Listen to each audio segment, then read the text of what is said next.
नमस्कार, मी पंजाब डक हवामान अभ्यासक मुक्काम पोस्ट गुगळी धामणगाव तालुका शिलो जिल्हा परभणी। आज आहे 26 मे 2024।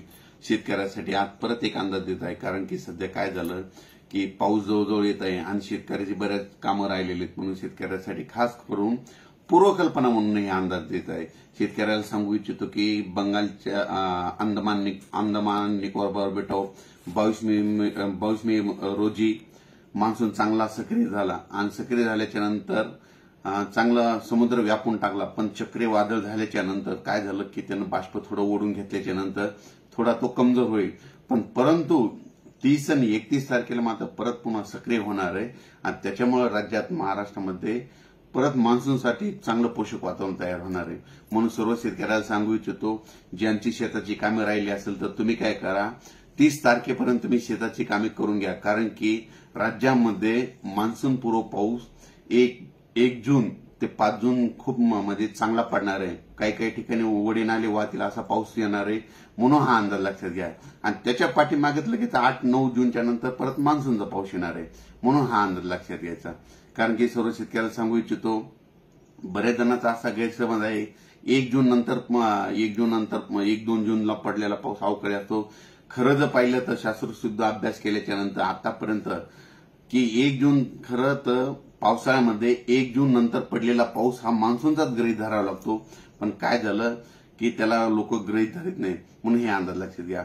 परत एक शेतकऱ्याला सांगू इच्छितो की आता 15 मे ते 30 मे दरम्यान ज्या भागामध्ये पाऊस पडला ना, तर या वर्षी त्या पावसाळ्यामध्ये त्या भागामध्ये यंदा जास्त पाऊस पडतो, हे मात्र लक्षात घ्या। आणि एखादं गाव सुटलं त्या 15 मे ते 30 मे अवकाळी पाऊस तर त्या गावाला म्हणजे परत थोडा पाऊस कमी पडतो, म्हणून ही एक गोष्ट सगळ्यांनी लक्षात घ्यावी। आणि ज्या भागामध्ये 15 मे ते 30 मे दरम्यान चांगला पाऊस पडला त्या भागामध्ये जूनच्या म्हणजे या वर्षी पावसाळा खूप चांगला पाऊस पडतो, हे सगळ्यांनी लक्षात घ्यावं। म्हणजे ह्या गोष्टी कोणी सांगत नाही। परत एक शेतकऱ्याला सांगू इच्छितो की राज्यामध्ये तुम्ही काय करा, 30 मे पर्यंत तुम्ही तुमचे काम आटपून घ्या, कारण की 31 मे ते जवळपास म्हणजे 5 जून पर्यंत राज्यात दररोज वेगवेगळ्या भागात पाऊस पडणार आहे। सांगायचं झालं तर सगळ्यात जास्त यावर्षी म्हणजे कोकणपट्टी, पश्चिम महाराष्ट्र, दक्षिण महाराष्ट्र, मध्य महाराष्ट्राची पेरणी जरा लवकर होणार आहे, म्हणून हे अंदाज लक्षात घ्यायचा। आणि विदर्भाची पेरणी मात्र 8-9च्या दरम्यान, म्हणजे 8-9च्या दरम्यान विदर्भ 9-10-11च्या दरम्यान 8-9-10-11च्या दरम्यान विदर्भाकडे मान्सून सक्रिय होणार आहे, म्हणून हे विदर्भातल्या शेतकऱ्यांनी अंदाज लक्षात घ्यायचा। पण सुरुवातीला मात्र पश्चिम महाराष्ट्र, उत्तर महाराष्ट्र, दक्षिण महाराष्ट्र, मध्य महाराष्ट्र, मराठवाड्यामध्ये म्हणजे चांगला म्हणजे 1 ते 5 जून दरम्यान चांगला पाऊस पडणार आहे, म्हणून हे अंदाज लक्षात घ्या। आणि शेतकऱ्याला परत एक सांगू इच्छितो, शेतकऱ्यांना पेरणी करत असताना काय करायचं की पाऊस पडल्याच्या नंतर जमिनीमध्ये एक ओल जर गेली तर तुम्ही तुमचा पेरणीचा निर्णय घ्यायचा, आणि जर कमी ओल 4 बोट ओल असेल तर तुम्ही तुमची पेरणी घेऊ नये।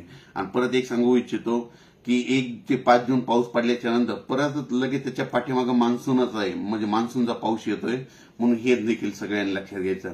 परत एक शेतकऱ्याला आणखी एक कल्पना म्हणून द्यायची आहे की आता म्हणजे आज आहे 26 मे, 27 आणि 28 मे दरम्यान राज्यामध्ये पश्चिम महाराष्ट्रामध्ये बऱ्याच ठिकाणी अवकाळी पाऊस पडणार आहे, वाऱ्याचं प्रमाण जास्त असणार आहे, म्हणून शेतकऱ्यांनी स्वतः विजेपासून वाऱ्यापासून स्वतःची काळजी घ्यावी, म्हणून ही अंदाज सगळ्यांनी लक्षात घ्यावा।